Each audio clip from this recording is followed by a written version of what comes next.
আর একটু খাও, হা করো। না, আমি আর খাবো না। আর একটু খাও না, তাহলে তোমার পেট ভরে যাবে।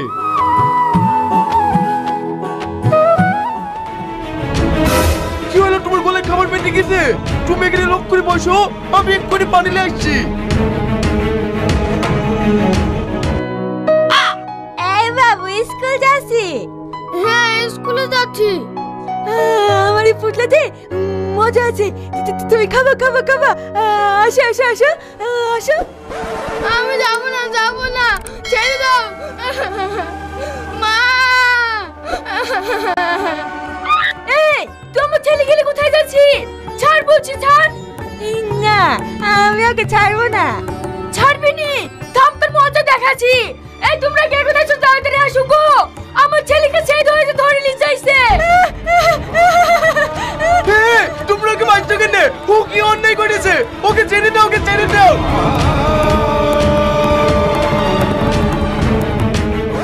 এই তোমরা থামো, এদিকে মারছো কেন? তো মারবো না, এর হলো ছেলে ধরা। আমার ছেলেকে কিডন্যাপ করার চেষ্টা করছিল। চুপ করো, এদেরকে চিনো? এরা কারা? আপনি তো খুব ভালো করে চেনেন, তাহলে আপনি বলেন এরা কারা? এ হলো এসএস কোম্পানি মালিকের ছেলে শফিক শেখ। আরে এত বড় কোম্পানির মালিক তো, এদের এরকম অবস্থা কেন? সে অনেক বড় ঘটনা। আজ থেকে 4 বছর আগে হঠাৎ একদিন। এই বুড়ি, তারা বলছি তারা, নাইলে তোর কপালে অনেক কষ্ট আছে। এই তাড়াতাড়ি চলো, পিছন থেকে আমার আব্বা এসে। তুই পালিয়ে কোথায় যাবি? দাঁড়া, আমি এক্ষুনি থানায় ফোন করছি। এই বুড়ি, তোর কি হলো? কথা বলছিলি যে? বুড়ি, কে কোথায় আছো? তাড়াতাড়ি গাড়ি ব্যবস্থা করো, আমার মেয়েকে তাড়াতাড়ি হসপিটালে নিয়ে যেতে হবে।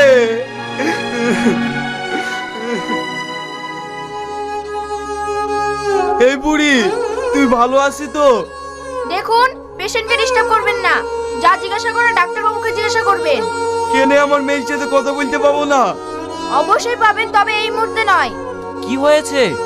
ডাক্তার বাবু, আমার মেয়ে ঠিক আছে তো? আপাতত এখন ঠিক আছে, কিন্তু ব্রেনে প্রচুর আঘাত হয়েছে। এই আঘাতের কারণে কোনো সময় আপনার মেয়ের স্মৃতিশক্তি চলে যেতে পারে। তাই আপনাকে বলছি, কোনো সময় আপনার মেয়েকে টেনশন দেবেন না।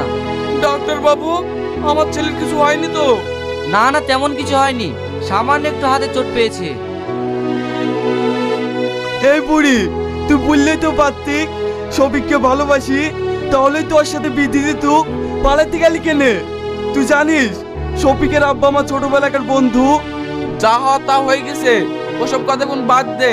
বুড়িকে কোন বাড়ি নিস, তারপর একদিন ভালো দিন দেখি ছেলে মেয়ে ধুমধাম করে বিয়ে দেবো। ঠিক আছে, তাই হবে।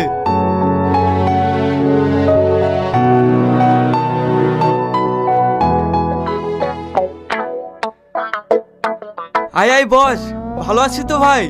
এই তুই আমাকে ভাই বললি কেন? বিয়ে ফেলতে পারিস নি? আরে ভুলবো রে ভুলবো, এখনো তো আমাদের ছেলে মেয়ের বিয়ে হয়নি, আর কিছুক্ষণ পর হবে, তখন বলবো। চাচা চাচা, একটু এদিকে আসেন। হাঁপাতে হাঁপাতে আসছি। কি হইলো রে? রীতিকে পাওয়া যাচ্ছে না। পাওয়া যাইছিল মানে? একটু আগেই তো দেখনু, বুড়ি ঘরে বসেছিল। দেখ গা, ঘরে কোথাও না কোথাও আছে। না না চাচা, আমি সব জায়গায় খুঁজনু, কোথাও পাওয়া যাচ্ছে না। ঠিক আছে, আমি বাড়ির দিকটা দেখছি, তুই বাড়ি পানে দেখ গা। ঠিক আছে। চুপি চুপি, হৃদয়ন্দ্র ছেলের সাথে পালিয়ে গেছে। এই তুই কি বলছিস রে? এ আমি জীবনে বিশ্বাস করবো না। আমি সত্যি বলছি, বাড়ির লোক সব আলোচনা করছে। আব্বা, তুমি একটু বাড়ি পানে খোঁজে দেখো না, রাকি যা বলছি সত্যি না মিথ্যে। এইবার আমি বুঝতে পেরেছি, এটা পুরো ষড়যন্ত্র। এই তুরাই ইয়াসিন, এই ইয়াসিন, বেরিয়ে আয়। কি হইলো ভাই? তুই যেটা করেছি সেটা কি ঠিক করেছি? আমি আবার কি করনু? তুই বললে তো পারতিক আমার ছেলেকে তোর পছন্দ না, মেয়েকে বাড়ি থেকে সরে দি। অভিনয় করার কি আছে? বিশ্বাস করো ভাই, মেয়েকে আমি সরে দিইনি, মেয়ে এমনি এমনি পালিয়ে গেছে। চুপ কর, তোর এই বানানি কথা আমি জীবনে বিশ্বাস করবো না। চাচা চাচা, বুড়িকে পাওয়া গেছে, আমি এক্ষুনি বাজারে দেখে আসনু। হ্যাঁ, বুড়ি বাজারে আছে? তাহলে বুড়িকে সঙ্গে করে লাসলি নি কেনে? কি করে লাইবো চাচা? বুড়ি আর আমাদেরকে চিনতে পারছে না, সবসময় পাগলির মতো আবল তাবল বলছে। হ্যাঁ, তাহলে ডাক্তারের কথা মতো আমার মেয়ের স্মৃতিশক্তি হারিয়ে গেল। হ্যাঁ? না না, আমার এটি স্মৃতিশক্তি হারাতে পারে না। যা করে হোক আমার এটিকে সুস্থ করে তুলবই।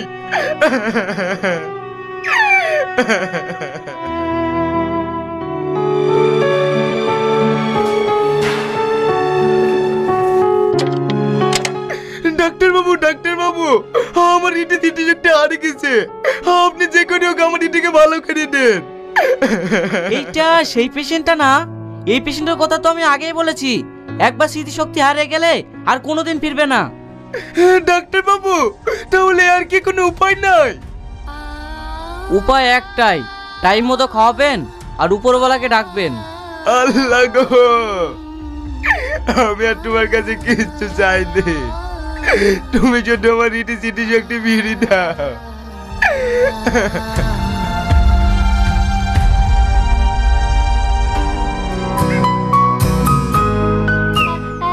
আমি খাবো। তোমার খিদে লেগেছে? ঠিক আছে, তুমি দাঁড়াও।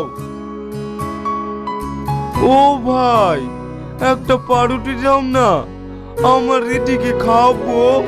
যত সব পাগল ছাগল উৎপাত, সর এখান থেকে।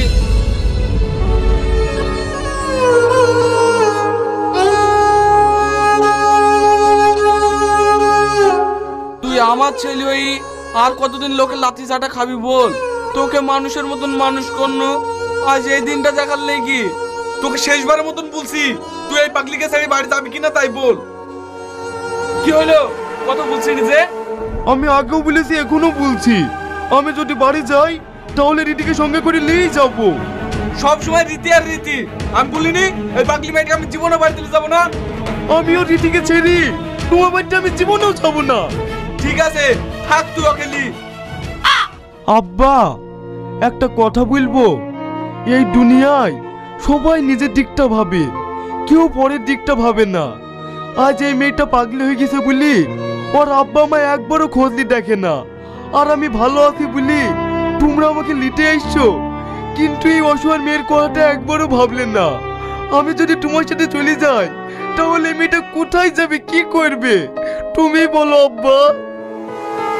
তা আমি কি করে বলবো ও কোথায় যাবে না যাবে? আব্বা, এই ঘটনাটা যদি বিয়ের পরে হতো তাহলে কি তুমি আমাকে এই কথাটা বলতে পারতি? উপরে আল্লাহ যা করে ভালো লেগেই করে। বাড়ি যাস তো তাড়াতাড়ি গাড়িতে ওঠ।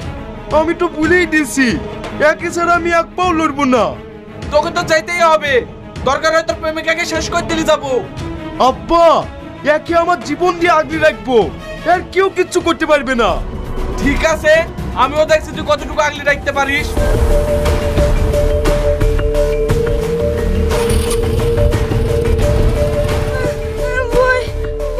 তোমার কোনো ভয় নাই, তোমাকে নিয়ে আমি অনেক দূর পালিয়ে যাবো, চলো।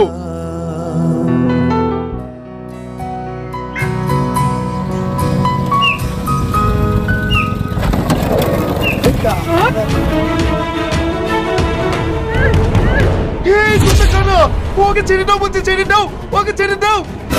হট সর এখান থেকে।